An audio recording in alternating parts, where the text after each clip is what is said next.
Тағдыр тәлкегі. Интернеттен алынған әсерлі әңгіме.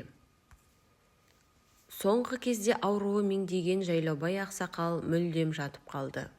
Шиеттей 3 баланың қасында күн ұзын ешбір жан баласы болмайды. Баласы Жомарт жол апатынан қайтқалы, осы үйдің бас шаруасы томашадай келіні Ризагүлдің мойнына жүктелген. Тағдыр тауқыметін мойымай көтеріп келе жатқан келініне дән риза. Ең үлкені Таймас 1-ші сыныпқа биыл барды. Қалғандарының Жолдас, Алмас аралары бір жылдан. Тағдыр тауқыметі демекші 3 баланы өлмелі атасын бағу оңайға түспей тұр. Күні кеше зыр жүгіріп жүрген Жәкең ақсақал, кемпірі айым қайтқалы мүлдем көңілсіз. Жалғызсырай береді. 3 немересін де көп көзіне іле бермейді. Қаланың 2 бөлмелі үйіне тығылып жатқаннан басқа талабы қалмағандай. Осы бір шағын жанияның тағдыры аяқ астынан күрт өзгерген еді. Баласы Жомарт үлкен бизнесі, алыс жерлерге ұзын автокөліктермен жүк тасымалдайтын компаниясы Адай Транзит тосы бар еді. Келешегі айқын сияқты еді. Қала шетінде 2 қабатты коттеджі, көлік тасымалында қызмет атқаратын кәсіпорны, бірнеше жүк тасымалдайтын фуралары бар болатын. Жолдасы Ризагүлді кәсіпорын жұмысына мүлдем араластырмай өзі атқаратын. Тігіншілік кәсібі бар Ризагүл балдарымен отырып қалған еді. Бар бәле сол серіктесі Жолдастың ұсынысынан басталды. Ұялы телефоны шырылдап қоя берген Жомарт жазып отырған қағазын тастай сала телефонды құлағына тосты. Алло, Жора, шұғыл шаруа бар, кеңсеге келші. Жаңа ғана келдім ғой, оның үстіне түн болып кетті, ертең айтпайсың ба? Жоқ, қазір сөйлесуіміз керек, ертеңге қалдыруға болмайды. Жарайды, қазір барамын. Кеңседе тағатсыздана күтіп отырған, қасында бір бет-аузы келіспеген біреу бар жол келді, сөз бастады. Танысық қой, есімі Мақатай, Мага дейді. Менің жамағайным болады. Өзі Алматы жақтың жігіті, бізге бір ұсыныспен келіп отыр. Үрімшідегі Қытай компаниясымен келісімге отырған екен, жүк тасымалына. Оған осынан серіктес іздеуде. Ешқандай криминал жоқ, таза пайдасы көп, кәдімгі жүк тасымалы. Тек бізден керегі транзитке көмектесіп, теңіз портынан жүкті тиеп Қытайға жеткізіп тұру. Өздерінде көлік болмаса қалайша келісімге отырып жүр. Қызық екен деп ішін тарта сөйлеген Жора қинала келісім берген. Жомарт іші бірдемен сезгендей тұнжырап сала берді. Үзілді кесілді бас тартуға серіктесінің көңілін қимады. Оның үстіне соңғы кезде экономикалық дағдарысқа байланысты ма, әлде қалай әйтеуір жүк тасымалы күрт төмендеп кетті. Осылайша әлгі Магамен келісімге отырған олар жүк тасымалын бастап кеткен болатын. Әр кезде әр түрлі жүк тасымалданады. Тамақ, киім-кешек, құрылыс материалдары. Құжаттары да дұрыс рәсімделген. Жомарттың да күдігі сейіліп мазасызданғанын қойған болатын.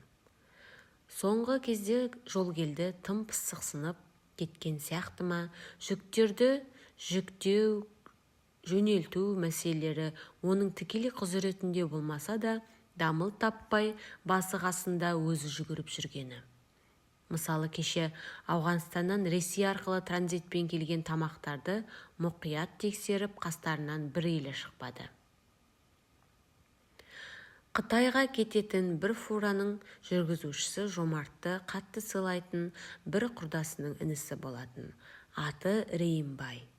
Сол кеше Жомарттың үйіне келіп, көкірегіне ұялаған күдігін баяндап берді. Соңғы кезде жол келді жәшіктерді ашқызып, ет консервілерді санайтынды шығарды. Мұқият болың, жолда алшушы болмаң деп үнемі ескертеді. Ештеме етпес, жауапкершілікті сезінгеннен болар, деді де қойды. Осылайша күн артынан күн өтіп жатты. әлде ары қарай жалғаса берер ме еді, сол бір телефон шылдыры болмаса. Екі кабинетке ортақ демалыс бөлмесіне кіріп, әжетханадан шығып, енді қолын жумақшы болып жатқанда, кабинетінің есігі сәл ашық қалған. Жолгелдінің біреумен сөйлесіп жатқаны анық естілді. Сезіктеніп жүрген сияқты. Бүлдірмесе болар еді. Соңғы кезде тіміскіленіп кетті. Қандай жүк тасымалданып жатқан дегенді шығарды. Ар жағын естімей қалса да, Жомарттың шынымен күдігі көбейе бастады. Менің компаниямды бір жұмысқа тірліктеріне араластырып пайдаланып жүрген сияқты ма, қалай өзі? Деген беймаза ой толастар емес.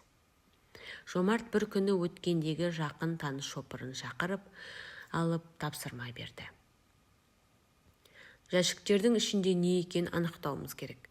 Ретін тауып, тағы да консерв болса, біреуін білдірмей маған әкеліп берерсін. Жарайды аға, бірақ оны қалай аламын? Көліктің есігін өзі пломбылап кетті. Одан қысылма. Екінші пломбыны даярлап қоямын. Тек сақ болғайсың. Таңертең ұйқыдан тұрса, әлгі шопыр жігіт, Ризагүлге мынаны Жомартқа берерсіңіз, деп бір мықтап оралған затты тастап кетіпті. Неге өзіне бермеген, неге асықты екен деп күмбірлеген Жомарт, жалма-жан әлгі заттың орауын ашып қараса, кәдімгі ет консерв. Сыртында әлде бір шет тілінде арабша сияқты жазулар бар екен. Отыра қалып пышақпен әлгі консервді ашып қараса, іші ақ ұнтаққа лық толы болып шықты. Екі қолымен басын ұстап, төбесінен жай түскендей отырып қалды. Бұл ұнтақтың есірткі екеніне Жомарттың күмәні қалмады. Япырай, енді не істемек? Неше жыл бойы бірге жұмыс істеп келе жатқан серіктесі шынымен сатқын болғаны ма? Бұл пәледен қалайша құтылмақшы? Сол арада жүргізуші жігітке телефон соғып еді. Аға, ол біліп қалды. Телефон әңгімесі емес, келгесі сөйлесейікші деп қойып тастады. Ақылы дал болған Жомарт көлігіне отырып әлгі фураны қуып жетпекші болып жолға шықты. Ондағы ойы көлікті тоқтатып, құзырлы органға тапсыру еді. Таулы аймақтағы жолдың ылдиына енді көтеріліп келе жатқан фураны анадайдан көрген Жомарт көлігінің жүрісін үдете бастады. Тежегішін басқан Жомарттың жүрегі тас төбесіне шықты. Тежегіштің педалі былқылдап бос жатыр. Көлігі ылдиға қарай жүйткіп келеді. Қас қағым сәтте бажылдаған дабыл дыбысы, үйдей болып келіп қалған нән жүк көлігін көріп үлгерді. Маңдайма маңдай соғысқан екі автокөлік. Жомарттың көлігі консерв банкідей мұжырылып, тірі қалуға ешбір мүмкіндік бермеген еді.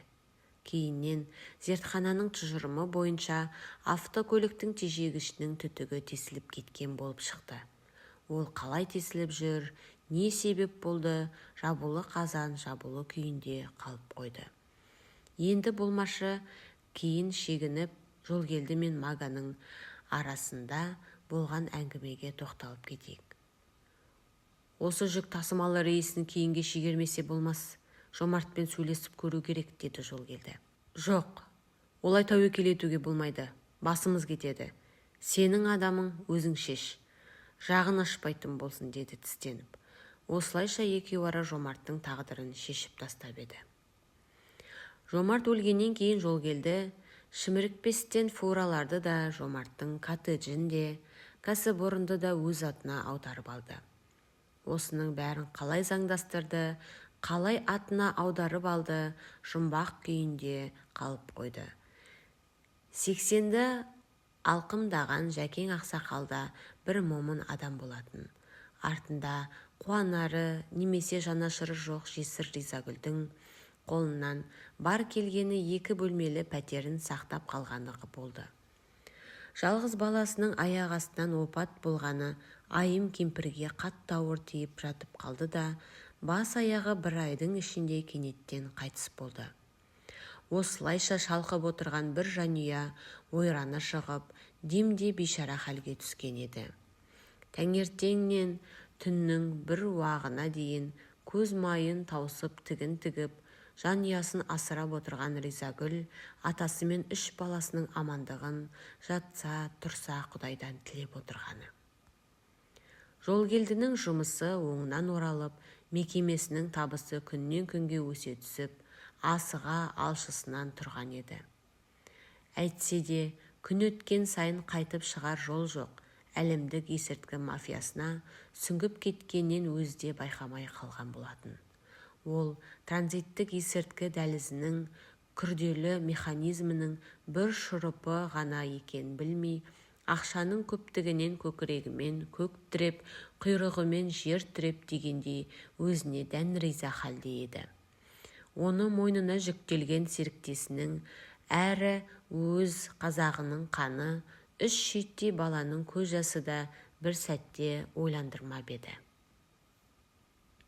Жомарттың сөзін жерге тастай алмаған, оның үстіне өзі де қатты секем алдыртқан, қарғыс атқан ет консерлер шопыр жігітті еріксіз тәуекелге бел будырды. Кеден ауласынан шыққан соң, көп ұзамай оңашалау жерге шығып фураның артқы есігін, пломбасын бұзып, ішінен бір ет консервті алып ауыстырып қойды. Жолға шыға бере Маганың жипі фураны қуып жетіп тоқтатты. Ішінен қабағы қатулы Мага шығып дереу тергеуге ала бастады. Фураның есігі неге аштың? Ет консервді ауыстыруды кім саған тапсырған? Қолында кезенген тапаншасы, жан алуға дайын тұр. Зәресі зәр түбіне кеткен шопыр жігіт «Жомарт» деп күмілжей берді. Асығып жүріп көліктің ішіне орнатылған бейне камераны байқамап еді. Есіңді жи, саған ешкім тимейді. Жүкті аман-сау жеткіз. Арамыздағы әңгіме жөнінде тіс жарсаң өлесің. Бала шағаңды да ұмытпа. Шопыр жігіт Рейімбай осы рейс Жомарттың түбіне жеткенін артынан біліп бармағын тістеді. Осы күндері 80-нің 5-еуіне шыққан Жәкең ақсақалда тағдырдың салғанына мойын ұсынған. Бар ермегі 3 немересінің тәрбиесі. Солармен ерінбей жалықпай бірге қыдырып, үнемі бірге жүреді. Өзінің бар білгенін соларға үйретіп, адалдыққа, қазақи дәстүрге баулудан бір жалыққан емес. Үлкен немересі Таймас биыл бұйырса мектеп бітірмекші. Өзі жігерлі, нағыз барлық қазақи мінезді бойына сіңірген жігіт болып өсіп келеді. Атасы екеуі 2 ұрпақтың адамы болса да, бірін-бірі жақсы түсінеді. Әңгімелері жараса кетеді. Бәлкім атасының өмір бойы ұстаздықпен айналысқаны, бала жан тез түсінетіндігі септігін тигізіп жатыр ма? Балам, енді сен жігіт болдың, мамандық таңдайтын жасқа келдің, қандай жоспарың бар? Жәкең ақсақал шай ішіп отырып әңгіме қозғады. Ата, мен баяғыда ойланып қойғам. Әкешімнің өлімі кездейсоқтық емес екенін. Бала болсам да сезгем. Арманым тергеуші болу. Сөйтіп әкешімнің өліміне кінәлі адамды таппақ ойым бар. Алланың ісіне не шара бар балам? Бекер кек қуасың. Әлде ойлансайшы, деп күмілжіп отырып қалды. Шынында да, адам ойланарлық іс еді. Мұның да көңіліне күдік ұялаған. Әйтпесе, су жаңа жапон машинасы тежегішінің түтігі жарылып кетіпті дегенге кім сенер қояр дейсің, әдейі қолдан теспесе.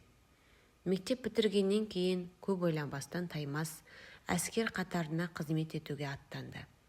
Қарағанды облысында орналасқан әскери бөлімінің біреуінде қызмет атқарды. Мектептен гуманитарлық пәндерге алғыр, аналитикалық ойлау қабілеті жоғары деңгейдегі Таймас бірден командирлерінің көзіне түскен болатын. Заманауи мотоатқыштар әскері автоматты атқыш құралдармен, жүрдек сауытты машиналармен қамтамасыз етілген. Әрине, оларды меңгеру кез келген адамның қолынан келе бермейтін.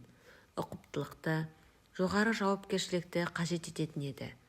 Осылайша Таймас мотоатқыш машинаның дәлдеушісі, артынан бөлімше командирі қызметін атқарып, небәрі 1 жылдық қызметте сержант шенін алып үлгерді.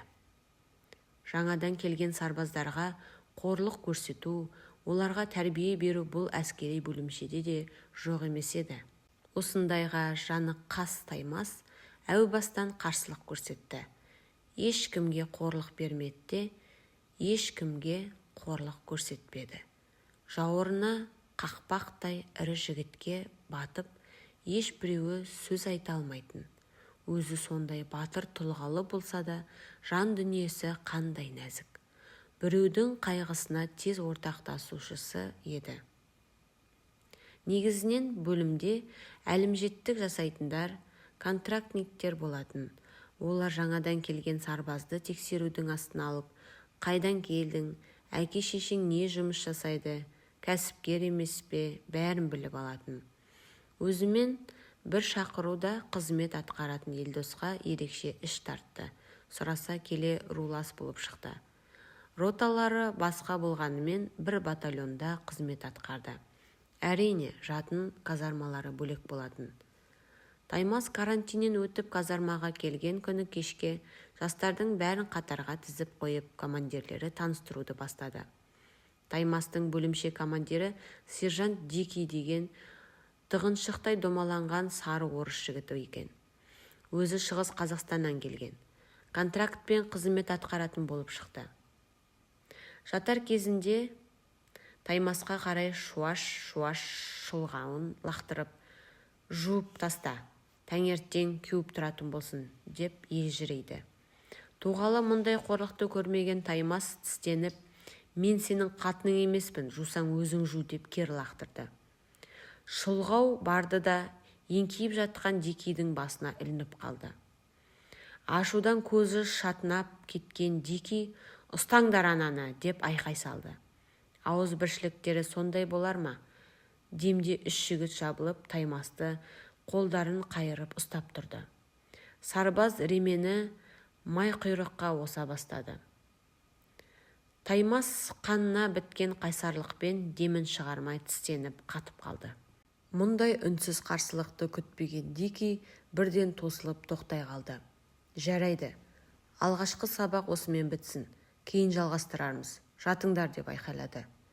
Таймас әскери жаттығуларда өзінің шымырлығымен, әртүрлі турникте істейтін жаттығуларымен, шыр көбелек айналатын шапшандығымен өз қызметтестерін демде баурап алды. Кішкентайынан осылай спортқа үйір қылып тәрбиелеген атасына іштей алғысын жаудырып жүрді. Бір күні жерлесі Елдостың жүзі сынық, бір нәрсені ауырсынатынын сияқты ма қалай, әңгімеге зауқым жоқ екенін байқап қалды. Не болды саған? Айтсаңшы, десе де сыр ашып ештеме айтпады. Төмен қарап күмілжи береді.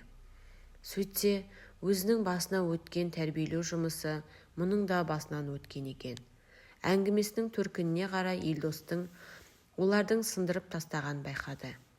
Арық, әлжуаздау жігіт, әлімжеттікке төтеп бере алмапты. Менің кредитімді ай сайын жауып тұрасың. Ата-анаңа айтып қой, ай сайын 70 000 жіберіп тұрсын, деп талап етіпті командирі. Жанния мүмкіндігі жоқ, десе де тыңдамайтын көрінеді. Мұны естіген Таймас қанына басы теуіп, қатты ашуланды. Келгендеріне енді ғана 1 ай толатын мезгілде осыншама бассыздықты көріп іштей қатты ойланды. Ұлттық армиямыздың сиқы осы болса, келіскен екенбіз. Бұл әлімжеттікпен қалайша күресуге болады? Міне осы сұрақтар Таймасты қатты толғандырды. Әрине, бұндай бассыздықты өздерінің ротасында да көріп жүр. Бірақ оған қарсы тұратын Таймастың жалғыз өзіне мүмкін емес еді.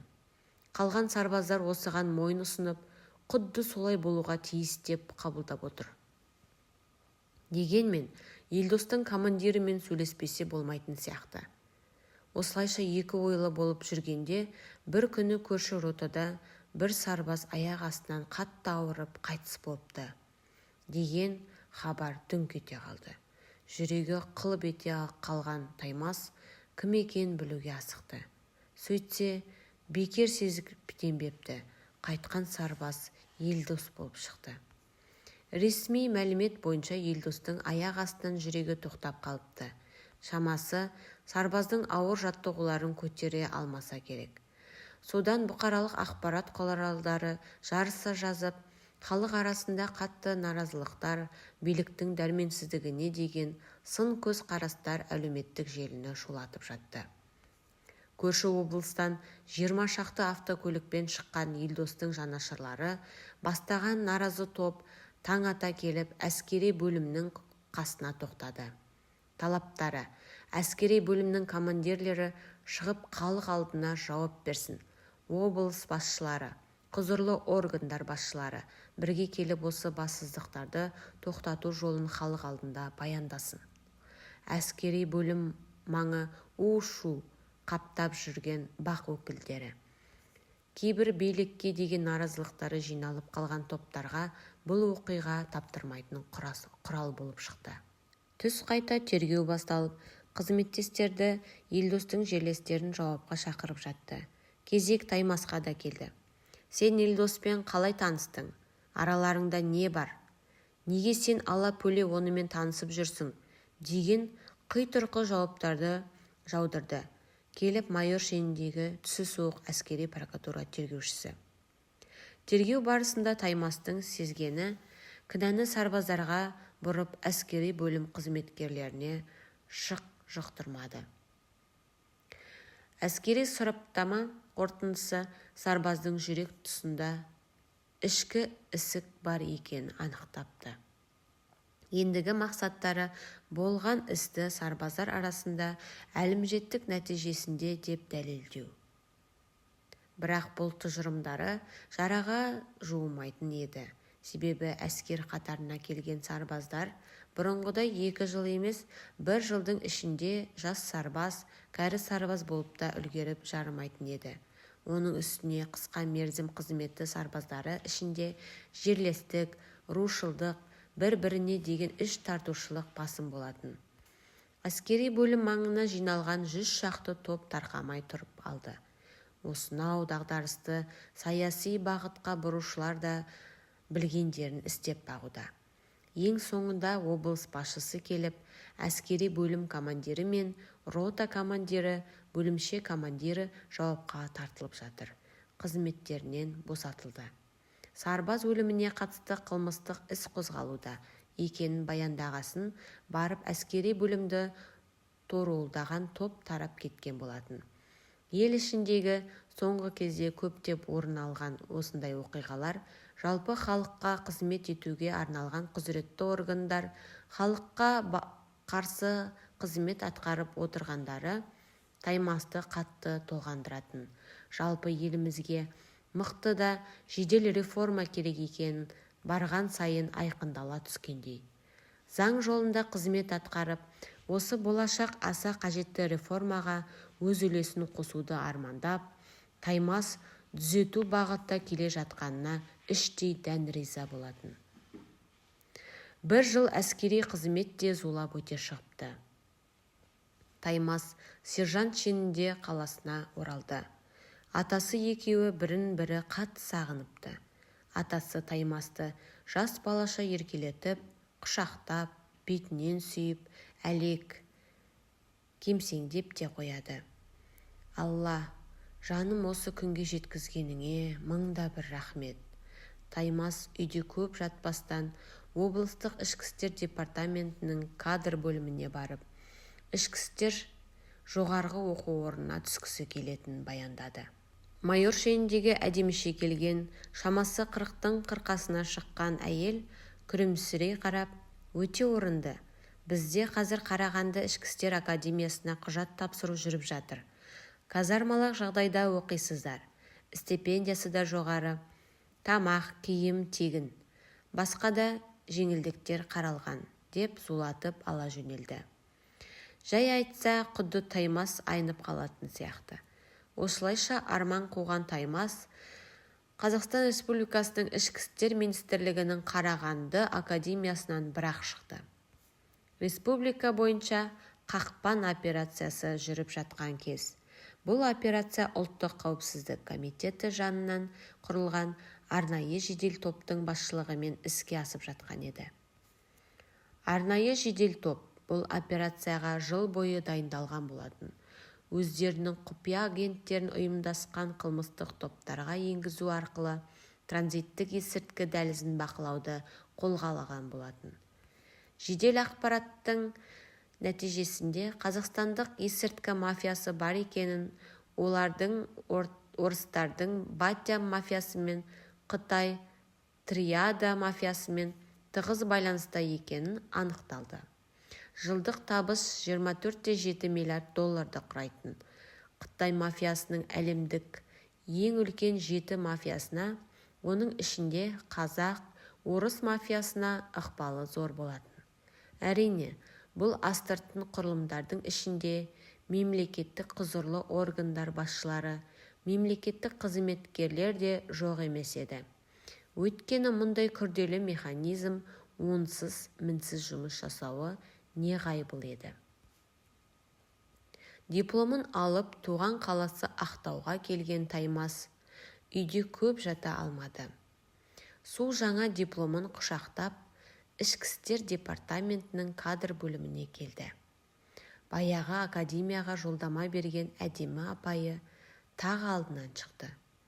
4 жыл емес, 4 күн өткендей, сол баяғы ақ жарқын күлімдеген күйі.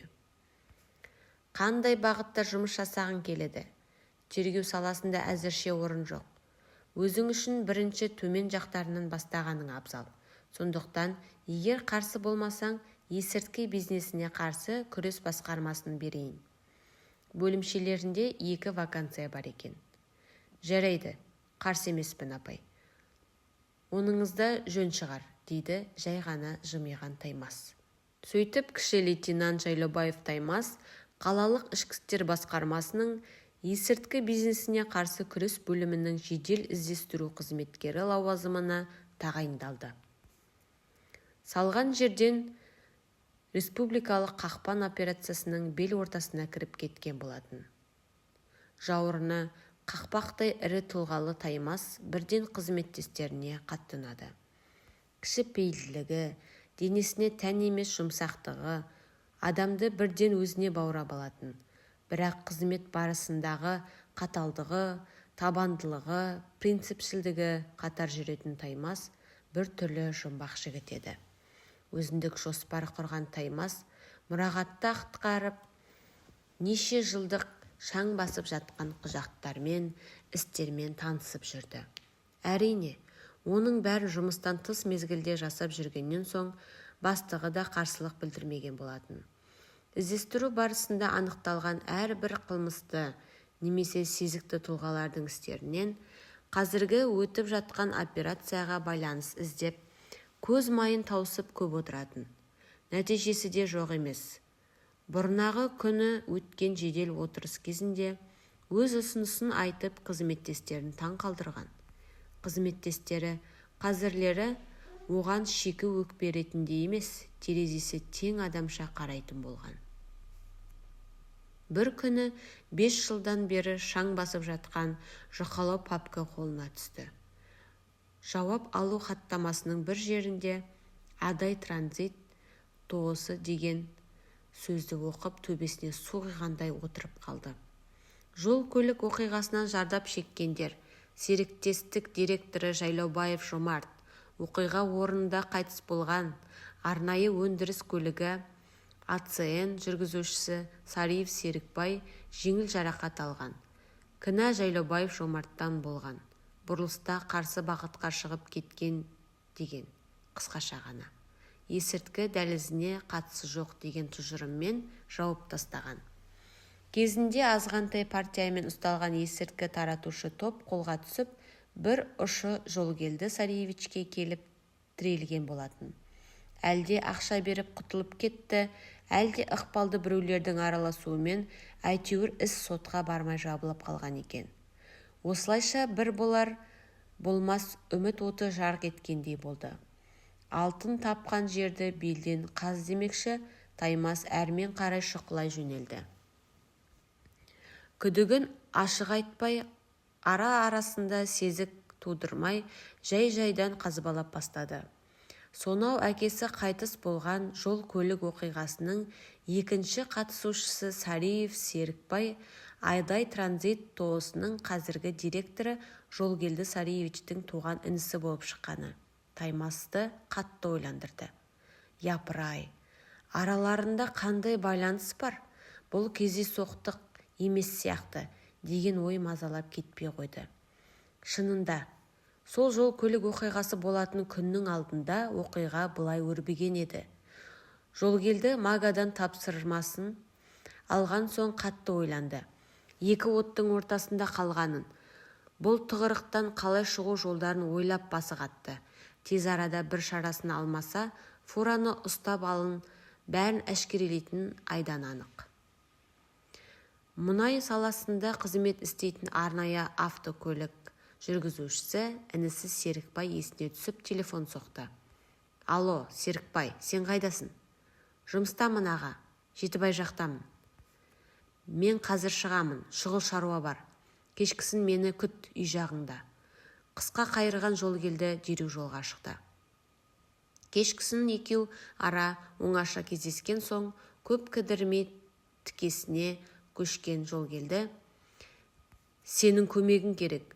Бүгін таңда Ақтаудан бір қара түсті Toyota Land Cruiser автокөлігі шығады. Рөлде отырған кісі менің қас жауым. Сол кісі Қарақиядан бері қарай аспау керек.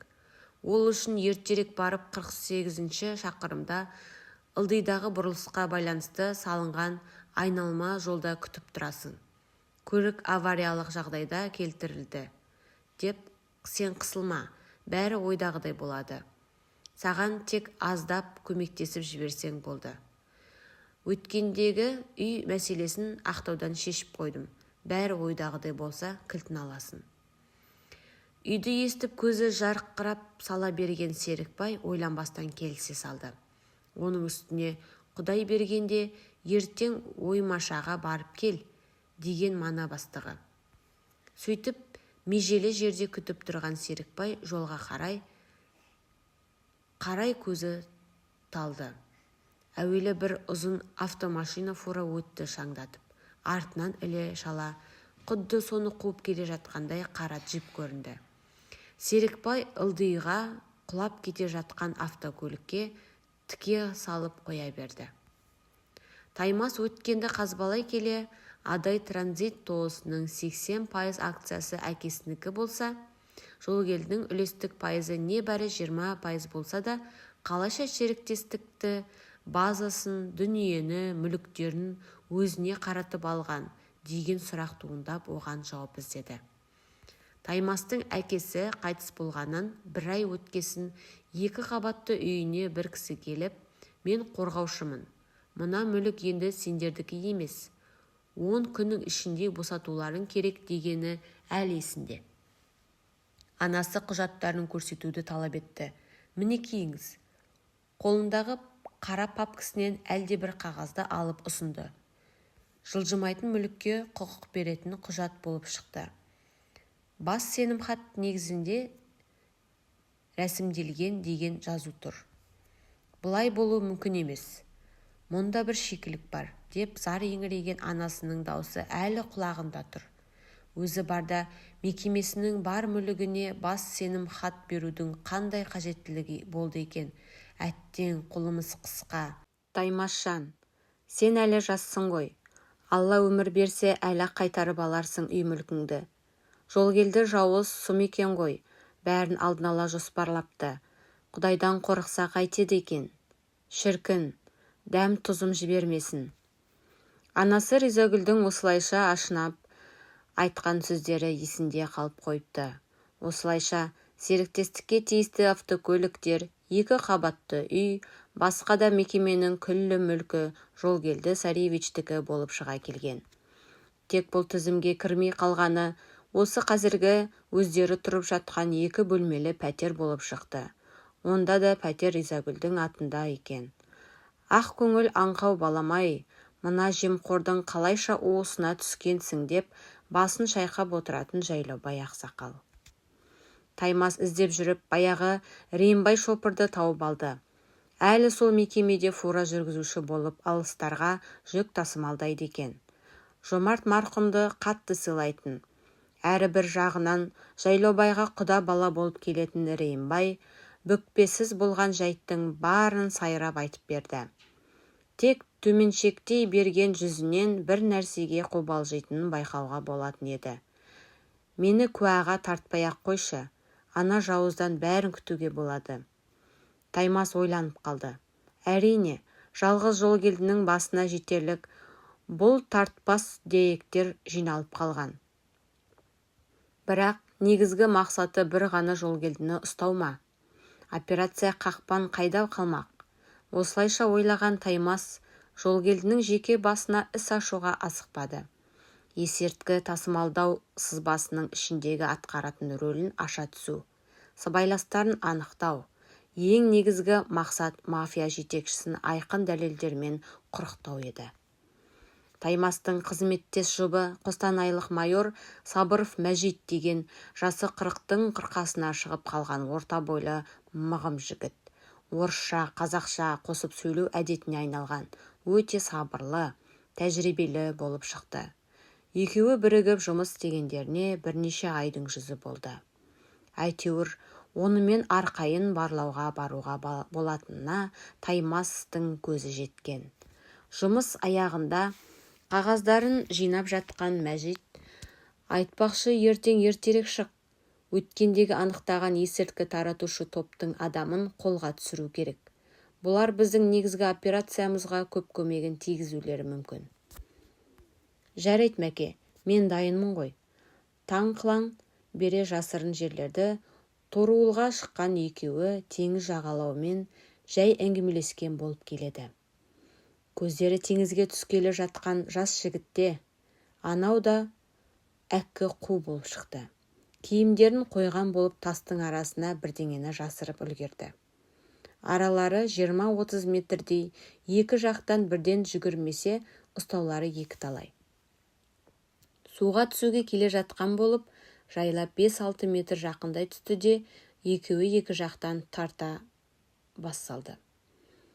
Сасып қалған жігіт киімін іліп алып қаша жөнелді.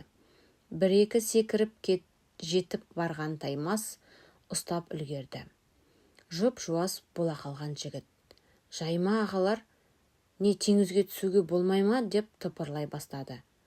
Тастың астына тығылған бумазатты алып шыққан Мәкең, мынау не, деді. Мен қайдан білейін, менікі емес. Ат тон ала қашқан жігіт. Тезірек кетейік, көлікті жақындат, көзге түспеген абзал. Оңашаға алып шығып екеуі екі жерден қыспақ қалды. Сол баяғы білмейімнен таяр емес. Таймас астыртын бейне жазбаға түсіріп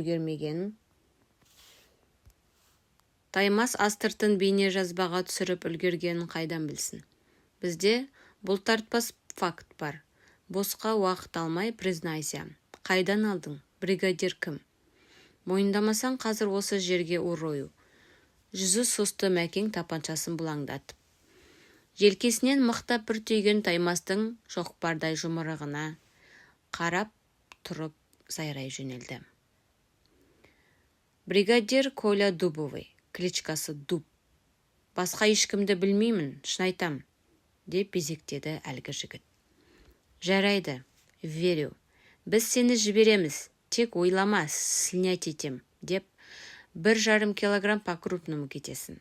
Бізге көмектессең, біз де сотта көмектесеміз. Мелкиймен жібереміз. Тісінің арасынан шырт түкіркеген Мәкең. Осылайша закладканы орнына қойған екеуі, әлгі есірткіні таратушы жігітке мықтап тапсырмаларын беріп, бейне жазбаны өзіне көрсетіп, жалғасының қыртысына дыбыс таратқыш тағып, тағы да қатаң ескертіп, жөніне қоя салды.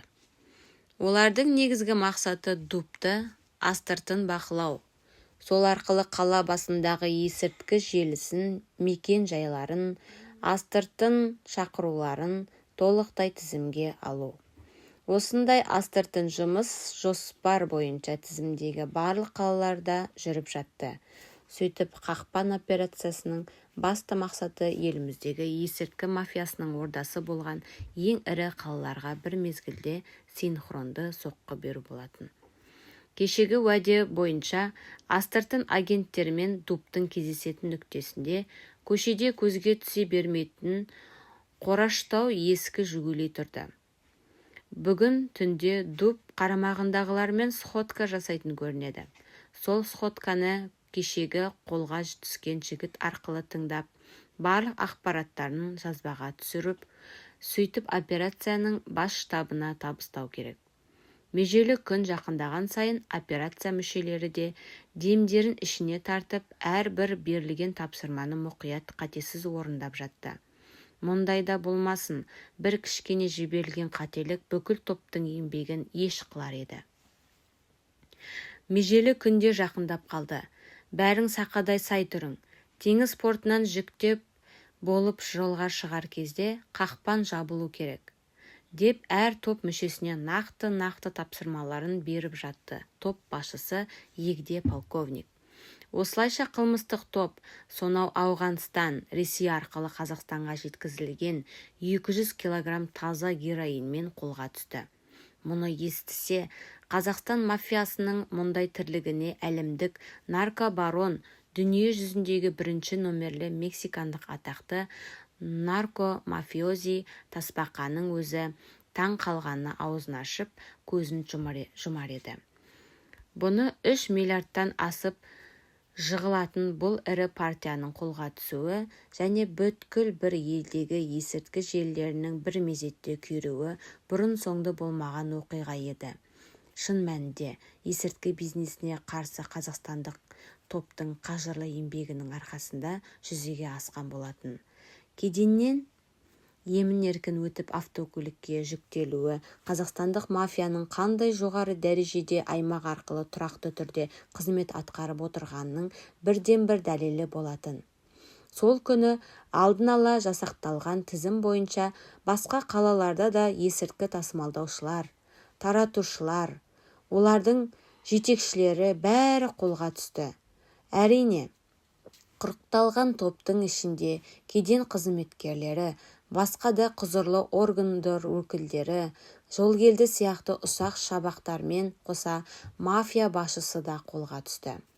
Таймас тек өндірілген агент ретінде Рейнбайды аман алып қалды. Тергеу барысында жолгелдінің басқа да ерліктері, Жомартты өлтіргені, бар дүние мүлкін Жомарттың қолын өтірік жасақтау арқылы рәсімдеп алғаны, осы тірлікке қатысты нотариус қызметкері әшкере болды.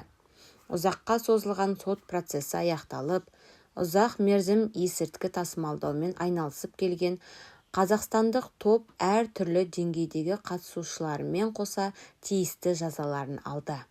Оның ішінде жолгелді дүние мүлкі тәркіленумен қоса 25 жылға қатаң режимде бас бостандығынан айырылды.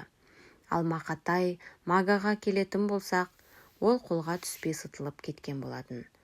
Көп ұзамай Мақатай қазақстандық және ТМД елдерінің қылмыскерлерді іздестіру жүйесіне енгізіліп, жарияланды. Істі болғандар бойынша соттың шешімі шыққаннан соң, Таймас әкесінің дүние мүлкін, кәсіпорынды қайтарып алған болатын. Айтпақшы, інісі Жолдас бұл кезде Қазақ көлік және коммуникация академиясының көлікті пайдалану және жүк қозғалысымен тасымалдауды ұйымдастыру факультетінің соңғы курсында оқып жатқан еді. Бұйырса, биыл бітірмекші. Тек кіші інісі Алмас қана әзірше оқуға түскен жоқ. Құрылыста құрастырушы болып істейді. Атасы Жайлаубай ақсақал әлі де болса тың, 80-нің үстіне шыққан, ал анасы Ризагүл болса сол баяғы тігіншілікпен айналысады. Әзірше кәсіпкерлік аша қойған жоқ. Үйден тапсырыс алып отырады. Осылайша өмір өз ағысымен өтіп жатты. Балам менің, кәрі қойдың жасындай жасым қалды. Қашан келін көремін? Сүтті қою шайдан ұрттап қойып сөз бастады Жәкең ақсақал. Әрине, мен көрерімді көрдім ғой. Дегенмен шөбере сүйгенде қызық болар деп едім. Анаңа да қолқабыс керек-ау. Жасың болса 20-ның 5-еуіне келді. Әзілге шаптырмас, Таймас. Ой, әлі жаспын ғой, қыз іздеуге қол тиер емес, деп күлді де қойды. Ойға шомылып кеткен Таймас Қарағандыда болған Сабираны есіне түсірді. Қарағандыда өткен 4 жылдың соңғы 2 жылында қит етсе тиіп қашып кездесіп жүрді екеуі. Сабира орыс қолдау демесең өте әдемі, ақ көңіл, адал жан болатын. Бұйырса биыл кезекті еңбек демалысында Қарағандыға бармақшы. Соңғы кезде Сабира бейне қоңырауды көбейтіп жүр. Сағындым, алып кетемін деп едің, уәдеңде тұрмай кеттің деп өкпесін білдіріп қояды. Кезекті жедел кеңесте басқарма басшысы полковник Бақтыгереев Бекен есірткі операциясы кезінде қолға түспей қашып кеткен Мақатайдың Қырғызстанның Ош қаласында екені анықталғанын жариялады. Таймас, сен жолға жинал. Қасыңа жас жігіттердің біреуін алмасаң, Мәжитте уақыты бітіп алуына кетті емес пе? Бұл кезде Таймас аға лейтенант шеніне ие болатын. Өте сақ болғайсың. Мага әккі де қанішер қылмыскер екенін ұмытпа. Құп болады, полковник мырза. Тек Оштағы әріптестерімізге хабарласып, жан-жақты көмек беруін сұрасаңыз. Хабарласқам. Қалалық ішкі істер басқармасындағы әріптесіміз майор Нұрбек Жеңішпен танысып кіріп шығарсың. Менен сәлем айт. Қолдан келгенше көмектесемін, деген. Осылайша Таймас қасына лейтенант шеніндегі Бекесов Шерхан деген жігітті ертіп жолға шықты. Шерхан жасы 22-ге толған, Қостанайдағы полиция орта мектебінің түлегі. Осында жұмысқа кіргеніне 4-5 айдың жүзі болды. Орта бойлы, мығым жігіт. Томаға тұйық әңгімеге жоқ. Үнсіз тыңдап қысқа қайратындардың бірі. Ош қаласына келіп жеткен Таймас пен Шерхан бірден қалалық ішкі істер басқармасына барды. Майор Нұрбеков кабинетінде екен. Ашық жарқын қарсы алды. Мейманханаға орын брондап қойдық. Жолдан шаршап келген боларсыңдар. Бүгін сірә кеш болып қалды ғой, таңертең ерте кірісерміз. Рахмет, майор мырза. Дегенмен жалпы жағдаймен танысып кетсек, ертеңге дейін ойластырып қоятын. Танысатын ештемесі жоқ. Осы қалада тұрады. Үркітіп алмас үшін сыртынан бақылап жүрміз. Мекен жайын бір рет ауыстырды. Сезіктеніп қалмады ма деп бақылауды азайттық. Әзірше тыныш. Ешкімен сөйлеспейді. Ертесіне тынығып алған екеуі салған жерден анықталған мекен жайға барып аңдай бастады. Әрине, жергіліктілер бақылауды тоқтатты. Айтпақшы, ескі бір аудиді жалға алып, соның ішінде отырып бақылау жүргізді.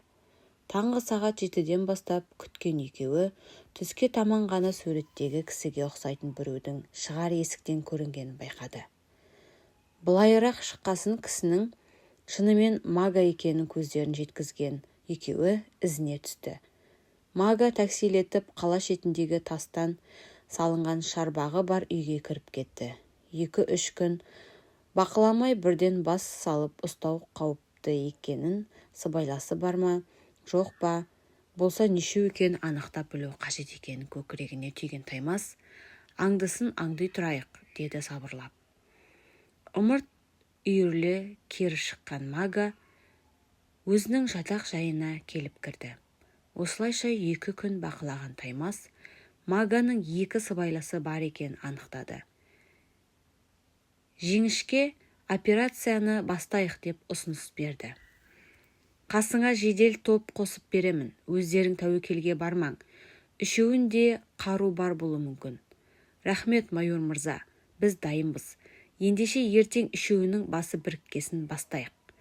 Межелі уақытта 3 жедел топ мүшелерімен екеуі қала шетіндегі тас шарбақтың қасына жиналды. Биік шарбақтан ішке енудің өзі де оңай емес еді. Таймас пен Шерханды сыртқа қалдырған жедел топ шарбақтан секіріп ішке енді. Шуілдеп үрген иттің, қиқулаған тауықтардың дауысы төңіректі азан-қазан қылды.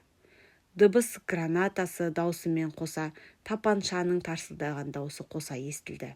Шамасы ит шәуілінен дайындалып үлгерген үшеуі үш жаққа қаша жөнелген болатын. Биік шарбақтың маңында жалтаңдап қарап тапаншаларын кезеп тұрған Таймас пен Шерханның маңына секіріп түскен біреу сүріне қабына қаша жөнелді. Қашып барады, тарсылдатып атып барады. Шерхан, сен алдын ора, тығырыққа тіреміз. Серіктесін сөйтіп қауіптен қораған Таймас Маганың артынан қуа жөнелді. Қызақ-қызақ құлақ түбінен ысқырып өтіп бара жатқан оқты да елер емес. Айтса айтқандай тығырыққа тірелген Мага тапаншасын кезеніп тұра қалды. Көтер қолыңды, әп білем, оғың таусылды ма? Таста қаруыңды, миыңды шашамын. Тапаншасын кезеніп тұрған Маганың қолыққа басып тұрған қызу қанды Таймас сезер емес. Қалған жалғыз оқпен Таймасқа кезеніп атып үлгерді. Иықтан тиген соққыдан құлап түскен Таймас қаруын кезеніп атып тұрды. Сол қолы үйіп жансызданып жүре берді. Ауруы сезілмейді. Көтер қолыңды, қаруың таста, иттің баласы, өлтіремін. Аяқтан дәлдеп атқан оқ сан етін жұлып кетсе керек. Жан даусы шығып құлап түскен Мага тыпырлап жатыр. Тыпырлап жатып, құтырдан итше тісін ақситып Таймасқа қарап, қап бәлем, тұра тұр, я тебя достану. Әкенің соңына кетесің, деп ызалана түсті. Осы кезде жүгіріп жетіп үлгерген Шерхан да қылмыскерді жеркеден бір ұрып сулатты. Да дереу қолдарын артына қайырып, кісен салып тастады. Топырлап жеткен жедел топ та үлессіз емес еді. Маганың екі сыбайласын да қолға түсіріпті. Ота жасап оқты алса да көп болып ісіп кеткен қолы қозғалтпай қалды. Тұңғыш рет өлімнен бір қадам қалған Таймас жұмысының қандай қауіпті екенін ойлай бастады. Ертесіне Таймас үш қылмыскерді алып кетуге Түркістаннан қарулы жасақ шақырып, қылмыскерлерді соларға тапсырды да Шерхан екеуі ауылға оралды. 10 шақты күн ауруханада жатып шыққан Таймас атасының үйлену керек деген ұсынысына қатты ойланып еді. Әсіресе кешегі тиген оқ оның өмірге деген көзқарасын мүлдем өзгертіп кетті. Ертеңіне жұмысқа шыққан Таймас бірден арыз жазып бастығына кірді. Полковник мырза, кезекті еңбек демалысыма шықпақ ойым бар, рұқсат етсеңіз. Әрине Таймас, қайда бармақ ойың бар? Қарағанды жаққа барып келмекшімін. Дем алып, сол жақтағы бірге оқыған жігіттерге соғып, деп күмілжіді саусағымен қолындағы кепкасын дөңгелетіп отырған Таймас. Біратала келінді ала келді, деп күлді. Қарағандыда қызының бар екенінен хабардар полковник. Сөйтіп Таймас Қарағандыға жол тартты. Жүрегі алып ұшып жеткенше асық. Енді Сабирамен жақынырақ таныса кетейік. Айтпақшы, Сабирамен танысқанның өзі бір қызық болған еді. Сабира жалғыз інісі мамасымен тұратын. Інісі әлі үйленбеген. Өзі Қарағанды педагогикалық институтында сырттай бөлімінде, тарих факультетінде оқитын. Қаланың бір кафелерінде даяршы қызметін атқаратын. Сол күні кешке қараңғы түсе батаған кез. Сабира әдеттегідей жұмыстан шығып, үйге жаяу аяңдап келе жатқан. Үйлері жұмыс орнынан онша қашық емес еді. Көшенің шамдары самаладай жарық, бір бала бақшаның маңынан өте бергенде ағаш түбінде отырған екі жігіт өре түрегелді. Аздап ащы судан ұрттап алған сияқты шамыз. Қарындас, кел танысайық. Тоқта, біз адам жемейміз. Әсіресе айқайлап сөйлеген ұзыны тықыртып қояр емес. Келе жабысып иығындағы сөмкесін жұлып алды. Сасып қалған қыз қорыққаннан айқайлап жіберді. Осы кезде анадайдан аяқ астынан бір ірі жігіт шыға келді. Жіберіңдер қызды, нелерің бар? Тістене сөйлеп ара түскен Таймас еді. Кешке кезекшіліктен жатақханасына қайтып келе жатқан беті болатын.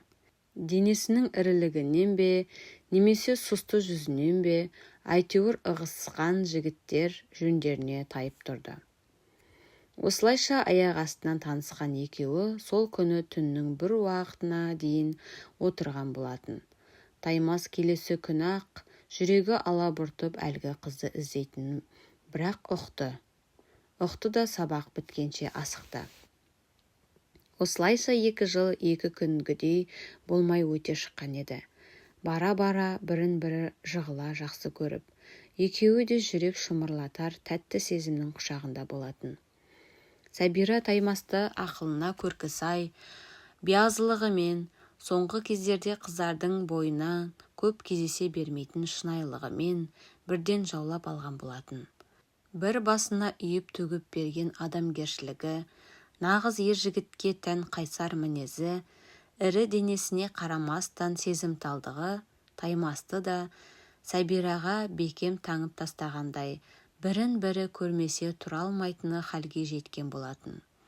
Қоштасар кезде келіп, Таймас дипломын алып еліне кетті. Кетті де, орнығып болғасын келіп алып кетуге уәдесін беріп аттанды. Қарағандыда келген жүрдек пойыз шиқылдата тежегішін басып, перронға келіп тоқтады. Апыл-ғұпыл түсіп жатқан халық, бірін-бірі итеріп, құдды пойыз жүріп кететіндей асығып әлек. Есік алдында келіп тұрған, үстінде көздің жауын алатындай жасыл көйлек, 2 иығын жауып тұрған әдемі, қиылған қолаң шашы желмен баяу желбіреген Сәбира бірден көзге түсті. Нәркес көздерін төңкере қарап бірден Таймастың құшағына кіріп кетті.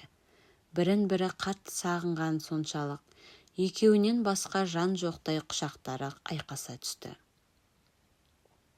Ерсі көрді ме, өткен-кеткен жұрт ошарыла қарайды. Жаным, келіп болмадың ғой.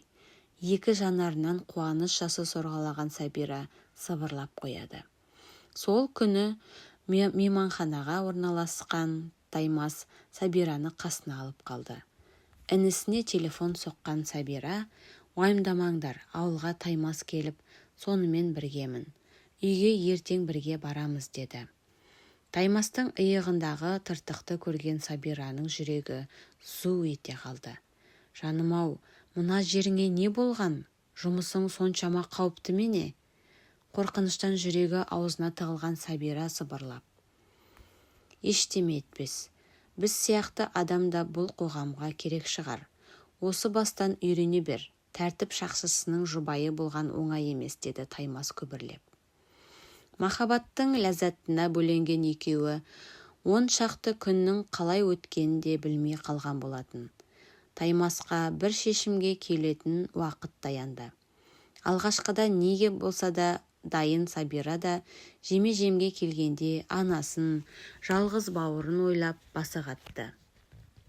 Ең болмаса аяқтанбады да, анасы да соңғы кезде қыңқыл-сыңқылы көбейіп кеткен тәрізді. Ақылдаса келіп екеуі ақыры бір тоқтамға келді. Сәбира Ақтауға жұмысқа кіріп орналасқасын, анасы мен інісін мұндағы үйді сатып көшіріп алатын боп келісті. Жолдас әкесінің компаниясын дөңгелеткелі де 1 жылды үстіне шықты. Енді транзит деңгейі өсіп, Ресей арқылы Еуропаның көптеген қалаларына, сосын кері қарай ерсілі, қарсылы жүк тасымалы көбейе бастады. Тұрақты тұтынушылар да қалыптаса бастады. Баяғы сотталмай әрең қалған Рейімбай осы күні компанияның бас диспетчері қызметінде. Ақ адал еңбегімен жолдасқа жанын сала көмектесіп жүр. 15 жылға кесіліп 3-ші рет темір торға тоғытылған Мага жатса, тұрса ойлайтыны Таймастан кек алу болды. Түрме туған үйіндей болып кеткен Магаға Таймастың соңына түсу аса көп қиындыққа түспеді. Қылмыс әлемінің тұжырымдамасына сәйкес, Мага темір тордың ар жағында отырып ақ өз ықпалы жүретін топқа ауызша тапсырма беріп, орындалысын талап ететін еді. Телефон соғып бостандықтағы сыбайласы бұқаға, сен маған Таймас деген мент туралы толық ақпарат жинап бер. қандай қызметке, жанұя жағдайы, қандай осал жерлері бар. Жарайт Мага, 2-3 күнде беремін. Осылайша тапсырмасын алған бұқа өз каналдары арқылы Таймастың шенінің майор деңгейіне өскенін, қалалық ішкі істер басқармасына ауысып, ООQ-ның есірткіге қарсы күрес бөлімшесінің бастығы қызметіне тағайындалғанын, інісі Жолдастың компаниясы бар екенін хабарлап үлгерген болатын. Бұл хабарды естіген Мага ойланып қалды. Әрине, Магаға тікелей қастандық жасау өте қауіпті екенін сезіп отыр. Әйтсе де Адай транзит тоғысының директоры Жолдас інісі арқылы қастандық жасауды ойластырған жөн деп шешті. Рейімбай диспетчердің жауапты да қиын жұмысына енді төселіп келе жатты. Жалақысы да тәп-тәуір. 3 баласы мен жолдасының жүріп тұруына керек жарағына молынан жетеді. Ішкі телефон қондырғысы шырылдап қоя берді. Бақылау өткізу пунктінде кезекші болып шықты. Рике, сізге бір адам келіп тұр, шұғыл шаруам бар дейді. Жібере ғой, келсін. Кабинетке баса көктеп кіріп келген орта бойлы мығым жігіт орындыққа жалп етіп отыра сала, білегі жүн-жүн құлақпандай қолын созып, Бұрынбай деп қысқа қайырды. Иә, айта беріңіз, не шаруа? Сен Маганы танитын шығарсың. Сол арғы жақтан саған сәлем жолдады. Мені 15 жылға отырғызып алып, тайраңдап жүремін деп ойламасын, деді. Бізге қызмет істейді, әйтпесе жаниясы бар екен ұмытпасын, деді. Басын ұстап ойланып қалған Рейімбай аяқ астынан қара терге түсіп саса бастады. Япырай, біліп едім бұлардың жайыма қоймайтынын, енді қайттым. Баяғы Жомартпен болған оқиға көз алдына кинолентасындай зулап өтіп жатты. Жолдасқа да соны істеу мүмкін екен ойлағанда, зәресі зәр түбіне кетті. Не де болса Таймасқа айтуға бел шешті. Бәрібір жөніне қоймайтындарына көзі жеткен сияқты. Таймас, Рейімбай ғой мазалап тұрған. Сізге бір айтатыным бар еді, қалай кездессек екен. Жарайт, бүгін кешке келе ғой үйге. Жолдас екеуміз күтеміз. Осылайша үшеуі Таймастың үйінде бас қосып, аталмыш мәселені талқылап, әзірше аңдысын аңдып тұруға Таймас Бұрынбайды бақылауға алуға келісті. Бұл күндері Сабира Ақтауға келіп, көп ресторанындардың біріне әкімші болып қызметке тұрған болатын. Таймас 2 бөлмелі пәтерді соған беріп қойған. Заңды түрде үйленбеді, демесең екеуі күнара сол пәтерде бас қосады. Бұйырса, биыл күзге тойларын өткізетін болып шешті. Сабира бұл жағынан жүрегі тынышталса да, анасын бауырын ойлап мазасы кетіп жүр. Жаным-ау, асықпаш тойымызды өткізіп алайық, сосын үйдің көшіріп аламыз осында. Пәтерді қайтеміз, олар мұнда келгесін тұратын үй жоқ қой деп еркелеп Таймастың мойнына асылған Сабира. Қайтеміз дегеннес, әзірше осында тұра берсін, ал біздер коттеджде тұра береміз. Тек менің анам мен атамның тілін тапсаң болып жатыр. Тілдерін таппай не бопты? Мен үшін ол қиын емес. Өзімнің азаматымның атасы мен анасынан маған жақын кім бар? Осы сөздерді естіп, жүрегі үлбіреп жүре берген Таймас, Сабирашын маңдайынан сүйіп, кеудесіне қысып қойды. Алла тағала, тағдырыма ризамын, сені кезіктірген жаным менің, деп емірене жымиды Таймас. Басқарма бастығына бұқа туралы баяндаған Таймас. Тез арада шарасын алмаса, мұның ең жақын адамдарына қауіп екенін, түрмеде жатқан Мага ештеңеден тайынбайтынын қынжыла отырып айтып берді. Осылайша Таймастың жанұясының басына тағы да қара бұлт үйірілген еді. Кезекті жедел кеңесте аталмыш мәселені күн тәртібінде қараған басқарма басшысы қызметкерлерінен өз ойларын ұсынуды талап етті. Қолын көтеріп сөз бастаған Таймас. Бұқаны тездетіп ұстау керек, ойлануға мұрсат бермеу керек. Жоқ, олай істеуге ерте сияқты. Бізге алдымен олардың қандай ойы бар екен, сыбайластары болса оны анықтауымыз керек. деді екі ұшталау көзқараспен Таймас жаққа мойын бұрған Шерхан. Дұрыс айтасың, Шерхан. Аңдысын аңдып қарау керек. Бірден жабыспай. Әйтпесе Рейімбайдың отбасына қауіп төнуі мүмкін. Ең негізгісі сыбайластарымен қоса құрыққа түсіру керек. Ал сен, Таймас, тікелей операцияға араласпа. Сен ең мүдделі адамсың. Бұл жерде салқын қандылық керек. Операцияны барысында топ басшысы етіп аға лейтенант Бекесов Шерханды тағайындаймын. Ал Таймасжан, сен ренжіме. Операцияға тікелей қатыспағанмен өз пікіріңді айтып, ұсыныс жасауға, операция барысын қадағалауға рұқсат етемін, деп сөзін аяқтады полковник. Осылайша шешім қабылдағаннан 2 күн өткесін Бұқаның ойы белгілі бола бастады. Ол қасында бір сезікті жігітпен жолдастың мекемесін торуылдап жүргені мәлім болды. Мұны естіген Таймас ойға шомды. Шыныменен баяғы әндеріне қайта басқандарыма, мафия толықтай талқандалды дегендері қайда? Сезігі шынымен расталғаныма, бір сәтте бүткіл дүние мүлкін сатып, атасын, анасын, Сабирашын алып басқа жаққа көшіп кеткісі келді.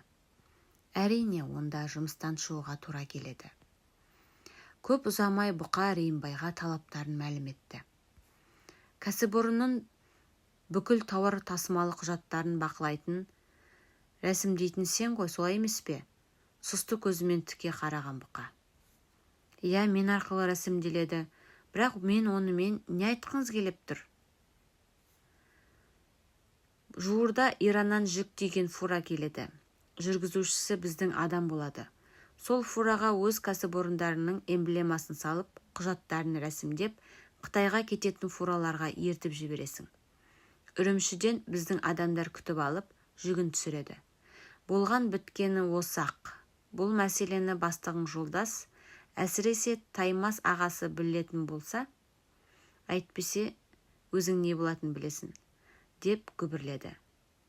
Сұп-сұр жүзінен жалын шыққан Бұқа. Ішінен тынған Рейімбай басын изей берді.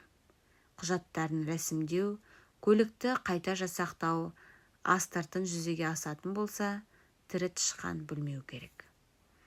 Ертесіне белгіленген уақытта телефон соққан Бұқа кездесетін жерді хабарлады. Рейімбайдың телефонына тыңдау тұқындырғысы орнатқан Шерхан жігіттері бәрін жіті бақылап отырды. Жаниясы үшін қорыққан Рейімбай барлық тапсырмасын қалтқысыз орындады. Бірақ Шерхан жігіттерінің бақылау орнатқанынан бейхабар болатын. Осылайша белгіленген уақытта құжаттары рәсімделген егіз қозда 2 фура жолға шықты. Енді барып, не істеген түсінген Рейімбай қатты састы. Апырай, айтуым керек ет жігіттерге фура жөнде. Енді қайттым. Ойлай-ойлай ештен кеш жақсы айтайын деп шешкен Рейімбай, әдеттегідей Шерханды кездесуге шақырып, болған жағдайды мәлімдеді. Саспай-ақ қой, біз бәрін біліп отырмыз, бәрі бақылауға алынды. Сенің жанияң да, біз оларды кеден бекетінде ұстаймыз. Сенің тарапыңа сезік тудырмауға тырысамыз, деп Райымбайды жүрегін орнына түсірген Шерхан. Осылайша аталмыш жүкті Қорғас кеден бекетінде Шерхан бастаған топ күтіп тұр. Операция барысында жоспарға сәйкес 2 көлікте әлде бір себептермен кідірту қарастырылды. Сөйтіп әлгі Бұқаның фурасындағы 2 жігіт амалсыз өз басшыларына хабарласады. Өз тарапынан Бұқа сол жерге келуге мәжбүр болады, деп топшыланған болатын. Шын бәрінде солай болды да, кеден қызметкерлері әр фураға үшін $10,000 талап етті. Әйтпесе фураны ашып заттарды шығарып, бір-бірлеп декларацияға сәйкестігін тексеруге тура келетін хабарлады. Әдеттегідей жемқорлардың талабы деп түсінген Бұқа өз тарапынан транзит жүктің иесіне хабарласып, ақша алып өкілі келетін болды. Сөйтіп Бұқа бастаған жүк иесінің өкілі кеден қызметкеріне $10,000 беру үстінде тұтқындалды. Таймастың күдігі рас болып шықты. Бұл жолы Иран кроссовкаларының табанында жасырылған 50 килограмм синтетикалық есірткі тәркіленді. Сонымен қатар декларациясыз өткізу жоспарланған тауардың жалпы сомасы 100 миллион теңгені құрайтыны анықталды. Маганың інісінің кәсіпорны арқылы таймас жасаған бұл қастандығы іске аспақ түгілі сыбайластарына кесірін тигізді. Сөйтіп Мага мен Бұқа кетекке кірген еді. Қылмыскерлер әлемінің ұғымына сәйкес бұл кешірілмес күнә болатын. Әсіресе Маганың басына қара бұлт үйіріле бастады.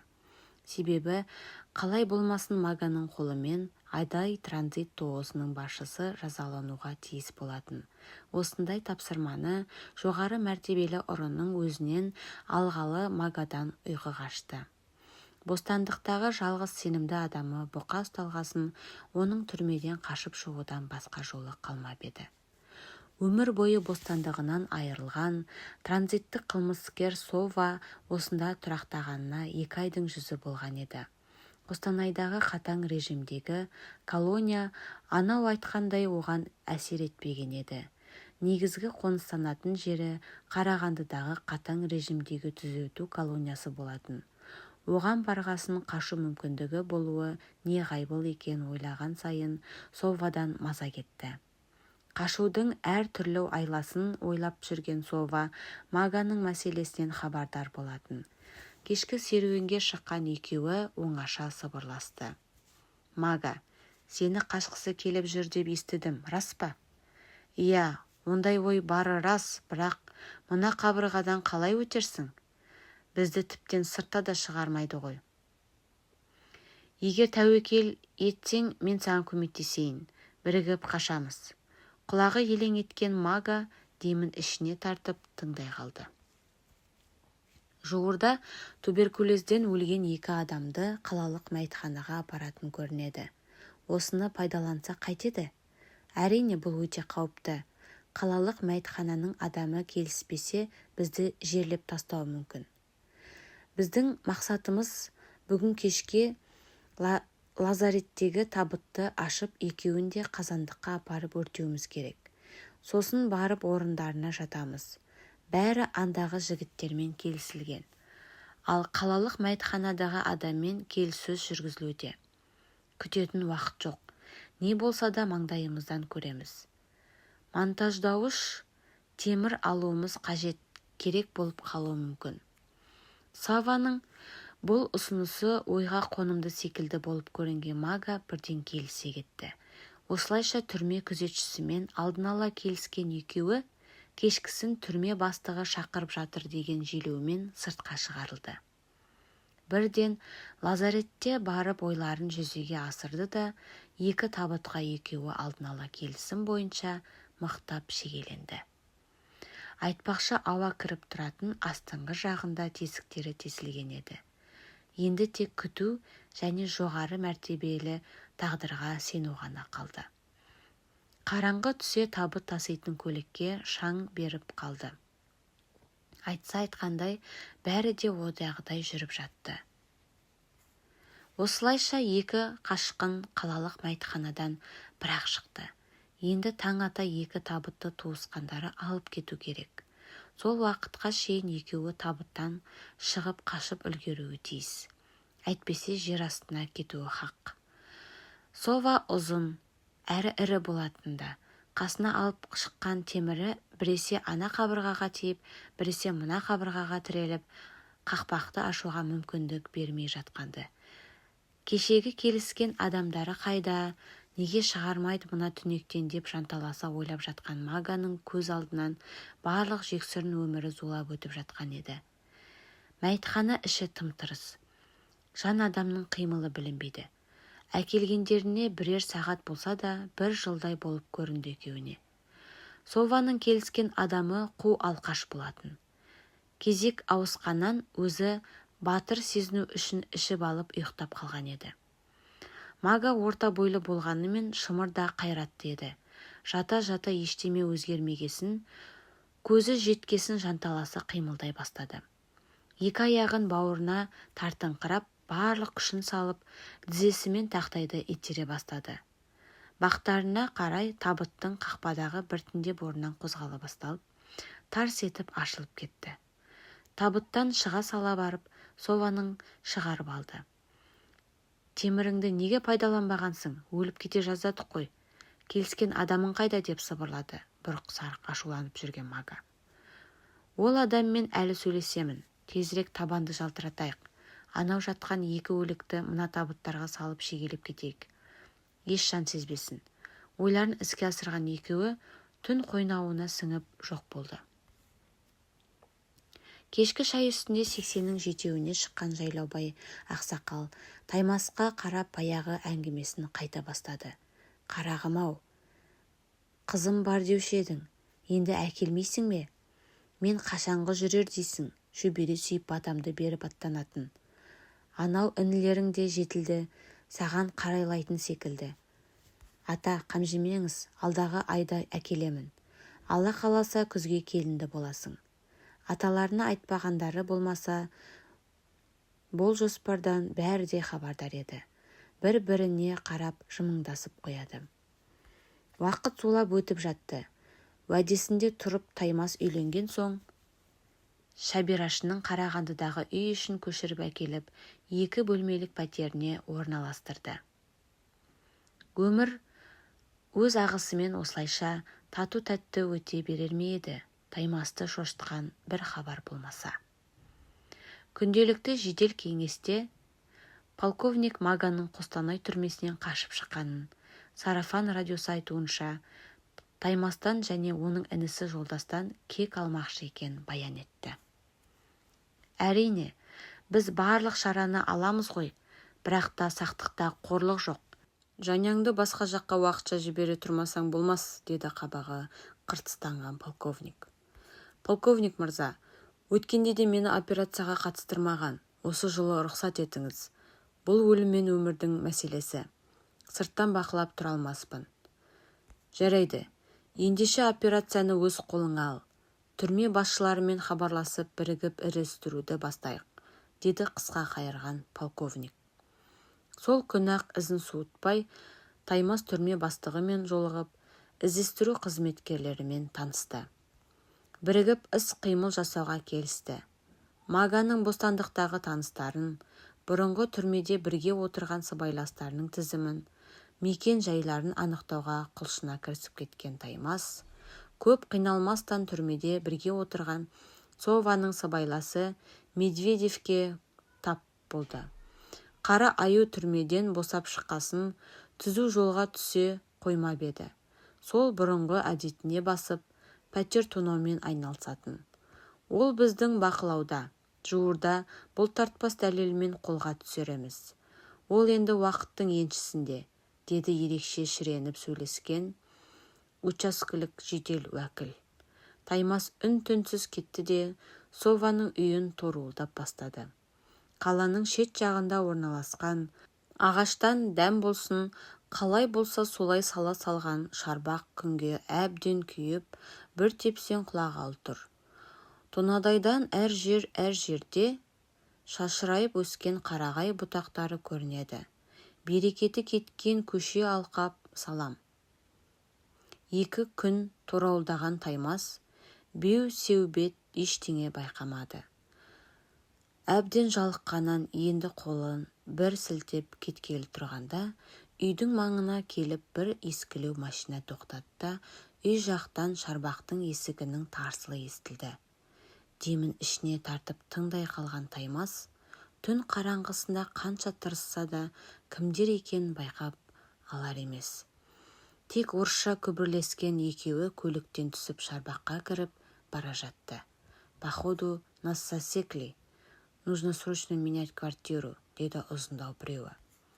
Таймас Сова болуы мүмкін-ау деген ой келді. Сонда қасындағысы кім болды? Маг емес пе екен? Осылайша іште ойлаған Таймас жасырына ақырын үйге жақындай берді.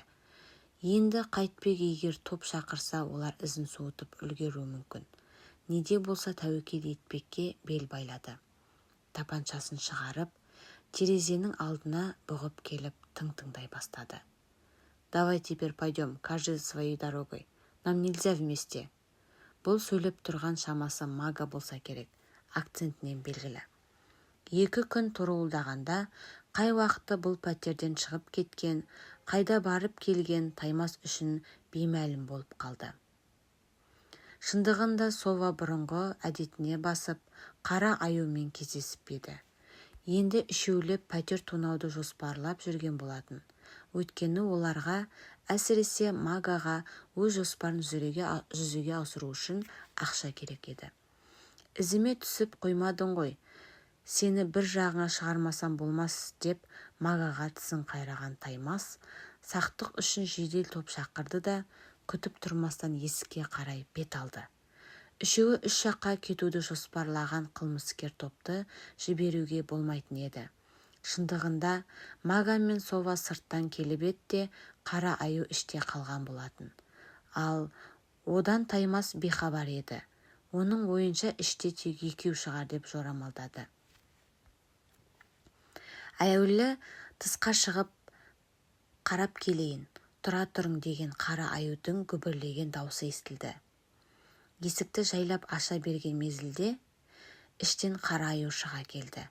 Қолында кезенген тапаншасы. Ештеме ойлап үлгермеген Таймас көзді ашып жұмғанша оны атып салды. Мылтық даусы шығысы мен іштегі екеуі терезеден секіріп қашты. Қым-ғуыт атыс басталды. Кім атып жатыр, кімге атып жатыр, біліп болар емес. Мұрсатта Таймастың оғы таусылып еді.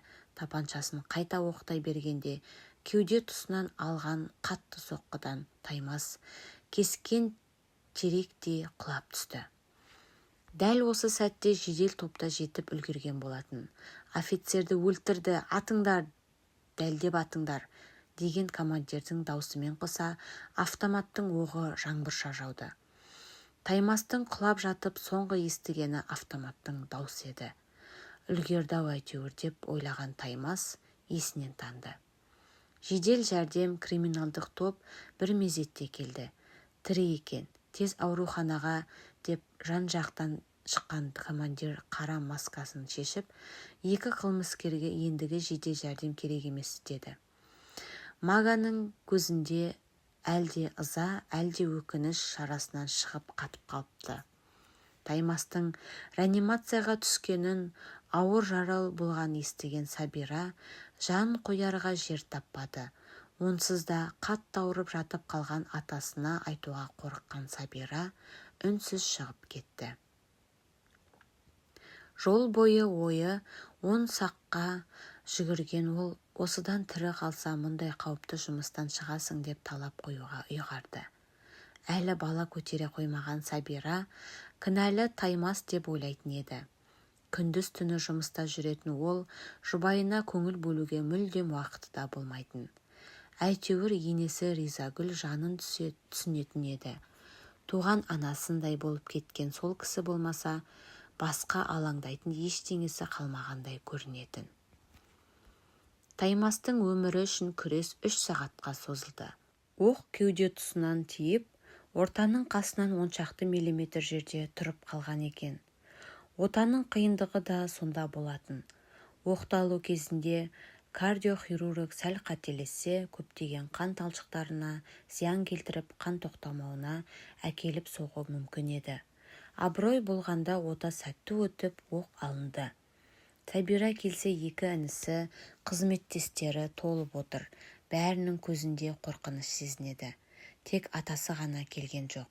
Себебі оған мүлдем айтпаған еді. Дәрігер шығып, бәрі сәтті өтті. Өміріне еш қауіп жоқ деп хабарлаған сәтте, манағы уайым, қорқыныш, қуанышқа ұласып, ауруханада отырғандарын ұмытып кетіп шулап жатты.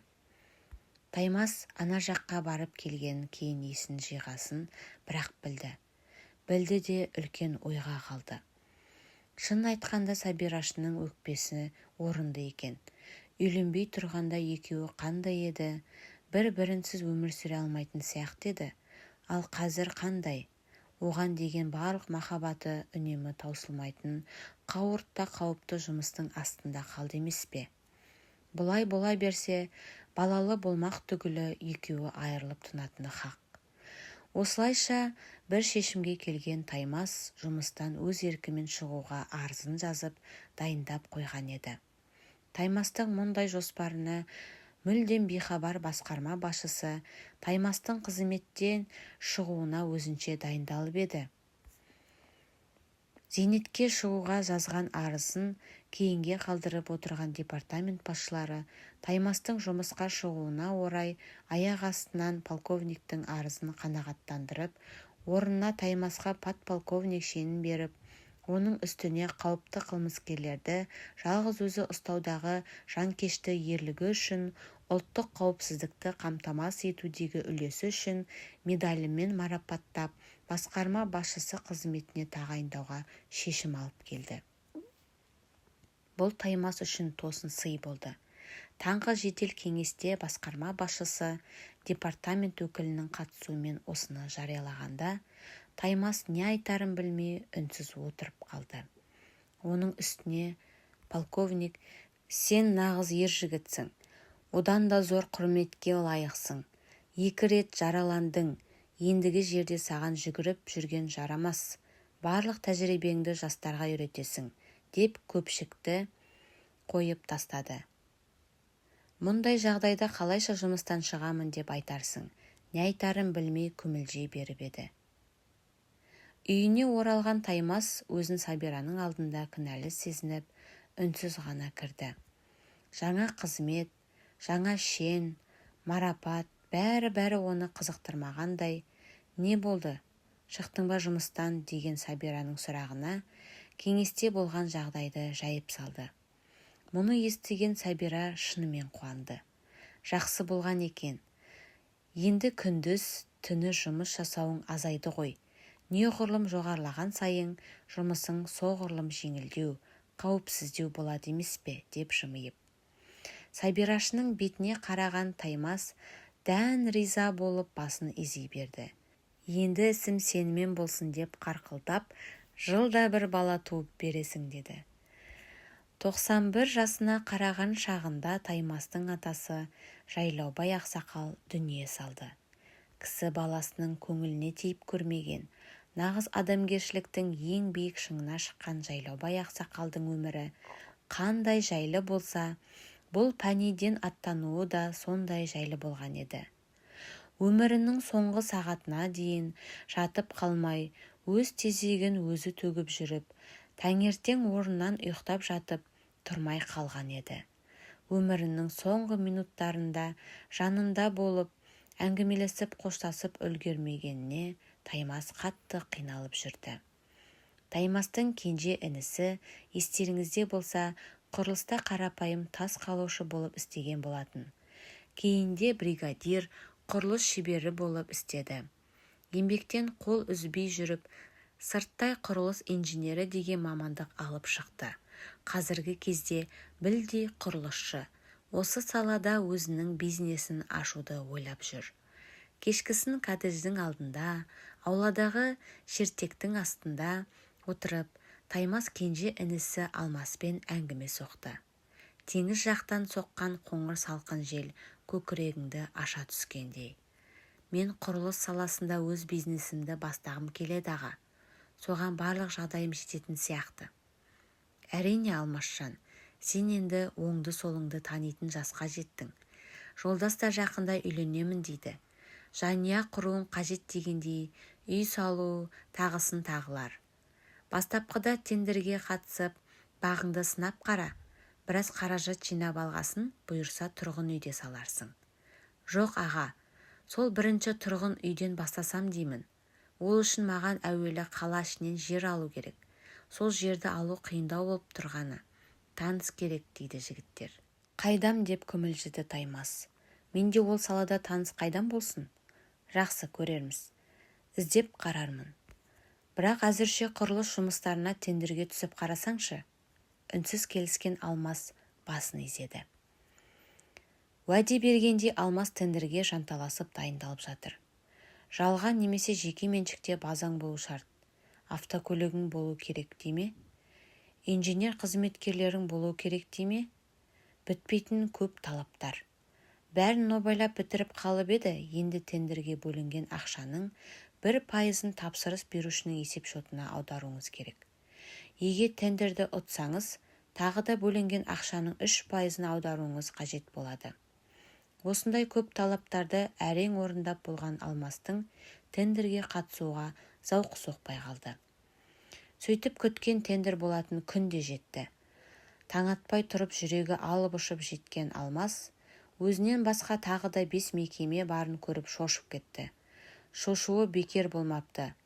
Алдыңғы үштікке де кіре алмай жолда қалыпты. Неліктен олай болды, қай жерден қате болды, сұрап тексеріп жатуға мүдделі болмаған Алмас қолды бір сілтеп тайып тұрды. Ертесіне нәтижені естіген Таймас інісін қатты аяп кетті. Тендерлік комиссия төрағасына кіріп, мән-жайды білмек болып шешті. Облыстық құрылыс басқармасы басшысының кабинетіне келген Таймас, хатшы қызға өзін таныстырып, қабылдауға кіргісі келетінін мәлімдеді. Ұлттық қауіпсіздік комитетінің подполковнигінің куәлігін көрген хатшы қыз сөзге келместен ішке лып етіп кіріп шықты да «Кіріңіз» деп жымиды. Кішігірім ғана кабинетте төрде де емес қапталдап отырған басқарма басшысы толық сары жігіт орнынан қалбалақтап ұшып тұрып «Төрге шығыңыз, шақырсаңыз өзіміз де барар едік қой» деп елпеңдей жөнелді. Бұлай жалпылдауды әуелден жек көретін Таймас іштей ыңғайсызданып барып ұсынған орынға отырды. Жалма-жан қарсы алдына жайғасқан сары жігіт «Құлағым сізде, не көмек керек» деп әрмен қарай жалпылдай сөйлеп. Шынын айтқанда әңгімені неден бастарымды білмей отырмын. Мен жеке шаруамен келіп отырмын. Бәлкім бұл келісім орынсыз да болар, деді алыстан орағытқан Таймас. Менің кенже інім Жайлаубаев Алмас құрылысшы еді. Сол сізге тендерге қатысқан екен. Тендерге тапсырған құжаттары өтпей қалыпты. Соның жағдайын білейін деп едім. Мекемесінің аты қалай еді? ЖК Жайлаубаев. Жалма-жан телефонға жармасқан кабинет иесі «Тендерлік құжаттарды алып тез кірші» деп әлдекімге тапсырма беріп жатты. Бір құшақ папканы алып жеткен домалақ қара жігіт қолындағыларын столдың үстіне қойды да состиып тұрып қалды. Көзінде аздап үрей бар сияқты ма? ЖК Жайлаубаевтың ақпараттарын қарашы, бірінші турда неге өтпей қалған? Папкаларын ақтарып отырған қара домалақ жігіт қаралай қара терге түсті. Әр аударып, бер аударып, ішінен бір қағазды алып шықты. Бұл тендерлік комиссияның хаттамасы болатын. Тапсырған құжаттары дұрыс болмапты, сондықтан бірінші турдан өтпеген екен деп қысқа қайырды сары жігіт. Жақында тағы бір объект болады, соған тапсырсын, көмектесеміз. Тендер мәселесінен мүлдем бейхабар Таймас не айтарын білмей отырып қалды да, әйтеуір бірдеңе айту керек болғасын, хаттаманың басқа да құжаттарының көшірмесін берсеңіз, асықпай танысармын деп орнынан тұра бастады. Хаттамада бір шикілік бар екенін байқап қалған басқарма басшысы келесіде міндетті түрде өтеді, қам жемеңіз, өзіңізге хабарласып тұрамыз деп қиқылжи жөнелді. Шын мәнінде бірінші турда табылған қателікті қатысушыға хабарлау, түзетуге 3 күн уақыт беру міндеттері болатын. Осы қателіктерін біліп қояма деп сасқан олар абыржып қалып еді. Сонда қалай тендер деген жай аты ғана, ал кім ұтатынын шешетін өздері болғаны ма? Деген жайсыз оймен Таймас орнынан тұрып қоштаспастан шығып кетті. Таймас кеткесін басқарма басшысы шын саса бастады. Бөлім бастығы қара домалақ жігітке айқай басты. Неге хабарлама жібермегенсің? Неге тендер алды түсіндірме жүргізбегенсің? Осыдан проблема болса өзің жауап бересің. Оның туған ағасы полковник екенін кім білген? Осы уақытқа дейін мұндай жағдайға мәселе туындаған емес, деп ақтала жауап берген бөлім бастығы. Кешкісін Таймас інісіне болған жайтты айтып берді.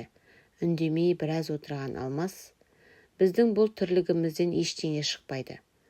Олар әдетте тендерді кім алатын күні бұрын шешіп қоятын көрінеді.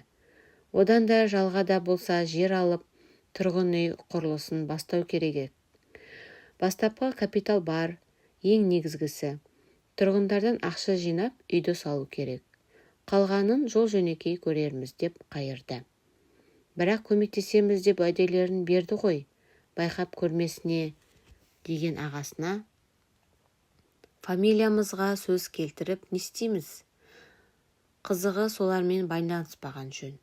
Олардың тамыры тереңде жатырған шығар. Оның үстіне сен органда істейсің ғой, саған кесірім тиіп кетер деп ойын қорытындылаған Алмас. Тереңде жатса тереңнен қозғаймыздағы. Бұл өзі системаға айналып кеткен сияқты ғой. Бір шарасын алдыру керек шығар. Мейлі, түспесең түспей-ақ қой, сол тендеріңе. Бір мәнісі болар, деді үстін қағып орнынан тұрған Таймас. Ертесіне департаменттің жетекшісі орынбасарына тендер жөнінде өз пайымдауынша ойын айтты. Иә, білемін, ондай жағдайдың бар екен. Жоғардағыларын болмағанымен төменгі орындаушыларын бір тықсырып алған дұрыс шығар. Оның үстіне өткенде де бір сигнал түсіп еді, деді телефонға жармасқан орынбасар. 2 күннен кейін жемқорлыққа қарсы комитеттің адамдары облыстық құрылыс басқармасын быт-шытын шығарып тексеріп, тендер құжаттарынан көптеген өрескел кемшілік әшкереленді. Соның нәтижесімен орындаушылардың үстінен іс қозғалды. Әдеттегідей жоғары жақтары дым білмегендей басқарма басшысын ауыстырып тыныштапты. Сөйтіп әбден қанға сіңген жүйе өз ағысымен жүріп жатты. Аяқ астынан Таймас әкімдікте кеңеске шақырылды. Кеңестің күн тәртібі есірткі бизнесіне қарсы күрес жөнінде екен. Кеңестен кейін әкім орынбасары Таймаспен жақынырақ танысқысы келіп сөз бастады. Мен сені сырттай танитын едім де, бірақ бірінші кездесуіміз ғой. Естігенім, інің тендерге түскісі келіп жүргені. Қысылма, көмектесемін ғой, деді бәрінен хабардар екенін білдіріп. Рахмет, қажеті болса қояр ма екен? Інім айнып қалыпты. Жеке тұрғын үй кешен салғысы келіп жүр. Жер телімі болмай тұр әзірше. Ой, оның жарасы жеңіл ғой. Жақында ғана шағын ауданның жобалау жұмысы өтті. Соған мердігерлер іздеп жатқан естігенмін. Шамасы келетін болса байқап көрсін, деп сөзін аяқтады кабинет иесі. Ойланып көрер, сау болыңыз, деп жылы қоштасып Таймас шығып кетті. Айтса айтқандай көп ұзамай өткендегі әкімнің орынбасары телефон соғып, ініңіз байқап көргісі келсе құжаттарын алып басқармаға барсын. Талаптарымен танысып дегендей, келсе жер телімін жалға алуға келісім шартқа отырар деп мәлімдеді. Көп ұзамай Алмас жерді жалға алып, 180 пәтерлік тұрғын үй кешенін салуға дайындық жұмыстарын бастап кетті. Күні-түні жұмыс, пәтер алушылармен келісімге отыру, қаражат жинақтау, жобалау жұмыстары, құрылыс материалдарын қарастыру қиында қызық қарбалыс басталды. Бұл жерде айта кету керек, ағасы жолдастың көп көмегі тиді. Көптен көлік бизнесіндегі ол қомақты қаражатпен көмектесті. Және де өз экономисін жұмылдырды. Осылайша күн артына күн өтіп, Алмас алғашқы объектісінің жұмысын бітіріп, мемлекеттік комиссияға ұсынды. Алмастың тапсырған үйінің ерекшелігі, жұрт құсап тек құр қабырғаны салмай, толық құрылысын аяқтаған пәтердің кілтін қолыңа беретіндігі еді. Әркім өз мүмкіндігіне қарай қосымша қаржы беріп, құрылыс материалдарын алып, таза әлі жұмыстарына қатыса алатын еді. Осында ерекшеліктерімен көзге түскен Алмастың құрылыс саласындағы бизнесі күннен күнге дами түсті. Бас аяғы 3-4 жылдың арасында ЖК-ден өз базасы бар барлық техникалармен жабдықталған қуатты құрылыс компаниясына айналды. Айтпақшы, осы өткен уақытта Таймас бір ұл, бір қыздың әкесі болды. Інілері де үйленіп, жолдас пен Алмас үйлерін салып, бөлек шықты. Өмір осылай өз ағысымен жүріп жатты. Әңгіме ойдан шығарылған. Оқиға немесе одан аттары сәйкес келсе кездейсоқтық деп танылу керек. Соңына дейін тыңдағандарыңыз үшін көп рахмет. Аман болыңыздар.